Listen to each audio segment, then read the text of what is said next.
Di Quran itu ada 3 hal yang sangat dinilai penting. 1, kesehatan. Jadi betapa banyak di Quran, bahkan saat sakit pun itu ada ayat khusus yang membimbing kita itu mempercepat lahirnya imunitas sehingga mendapatkan kesehatan lebih cepat. Ya, itu misal di Quran surah ke-26 ayat ke-80. Ini boleh kita amalkan karena itu ijazahnya langsung dari Al-Quran. Ini bahasanya Nabi Ibrahim alaihissalam.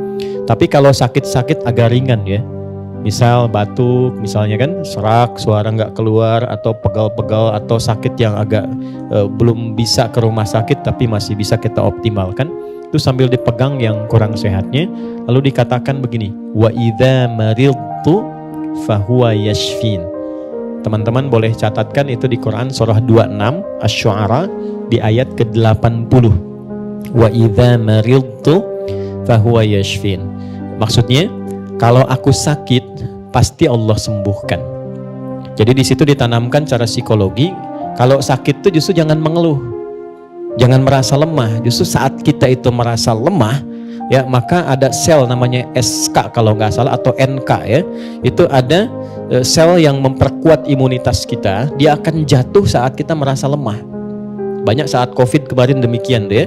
Ya, saya baru tahu itu karena kemarin baru ngisi ada simposium 123 rumah sakit, kita diskusi tentang pendekatan agama dan pendekatan medis. Nah, salah satunya itu ternyata sesuai.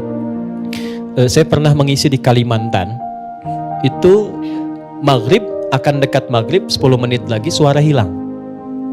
Lihat, nyata suara hilang.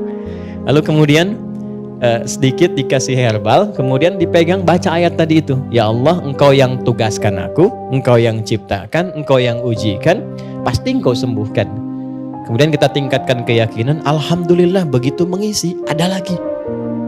Dan setelah ceramah hilang lagi.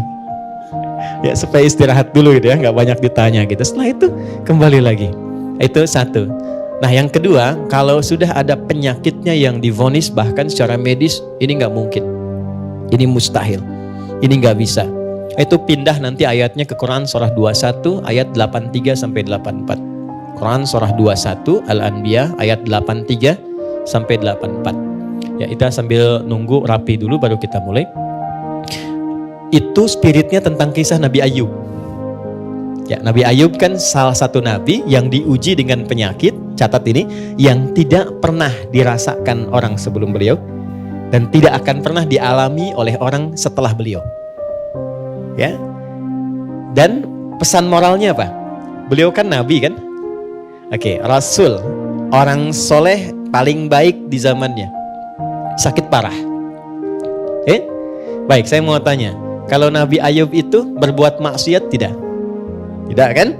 Baik. Pernah berbuat yang buruk tidak? Tidak. Jadi jangan selalu simpulkan kalau sakit itu karena maksiat.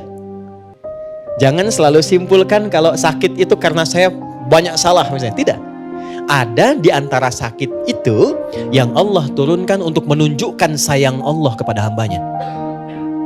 Karena dalam kondisi orang sakit yang sakitnya sedemikian sulit, bukankah di titik itu dia selalu dipaksa untuk mendekat kepada Tuhannya? Kan nyebut Allah, sholatnya makin meningkat, puasanya makin tambah, zikirnya makin kuat. Nah sedangkan Allah kan paling senang kalau ada hamba yang terkoneksi dengannya. Karena itulah Nabi Ayub ketika di titik beliau sudah kurang lebih 20 tahun diuji dengan penyakit itu, istrinya tanya begini, ini agak cepat ya, Papa kan Nabi, Rasul, kalau minta sama Allah pasti dikabul.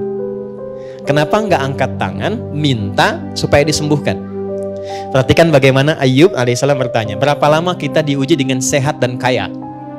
Nabi Ayub itu kaya, sehat, dan sejahtera. Anaknya 12. Sejahtera. Lalu hari pertama diuji, mohon izin, mohon maaf, itu kekayaannya habis. Jadi ternaknya mati semua, kebunnya terbakar. Sehari, habis semua. Hari kedua, 12 anaknya meninggal semua. Oke? Setan menduga ini akan mundur. Ternyata hartanya habis, ya proyeknya hilang, itu ibadahnya makin meningkat. Anaknya meninggal dalam sehari semua, makin meningkat lagi, 2 kali lipat lagi. Terakhir diuji dengan penyakit. Dikira nggak akan berpikir. Ketika istrinya bertanya demikian, apa jawabannya? Mah, berapa lama kita sehat, senang dan bahagia?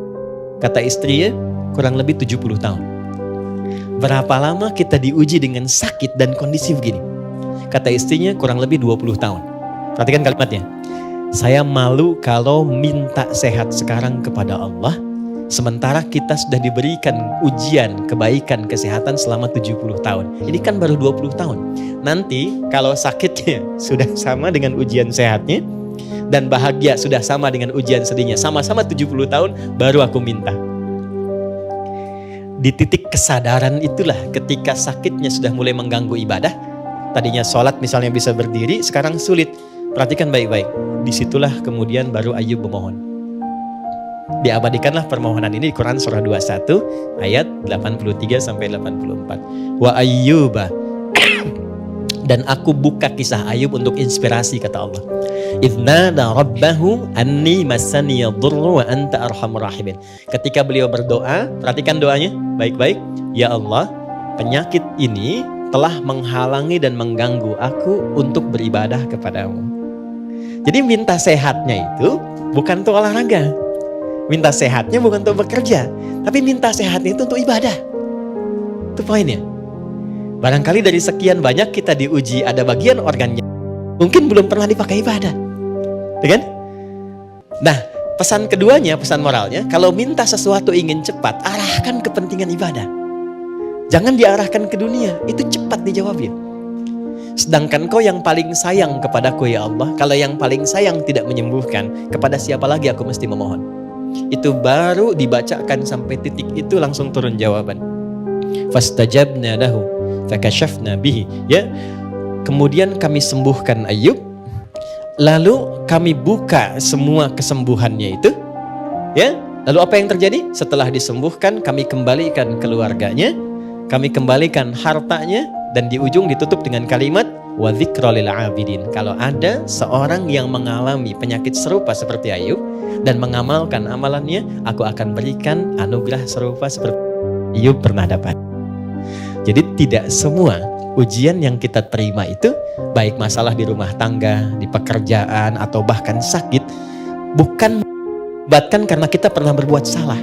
Tapi boleh jadi Allah ingin melipat gandakan kasih sayang yang pernah terjadi di antara suami istri, kasih sayang pernah terjadi di antara anak dan orang tua, kasih sayang yang pernah terjadi di antara kerabat, hartanya ingin dilipat gandakan lagi, dan kemuliaannya ingin diberikan lebih. Dengan apa? Dengan dia mengembalikan semua itu kepada Allah Subhanahu wa ta'ala.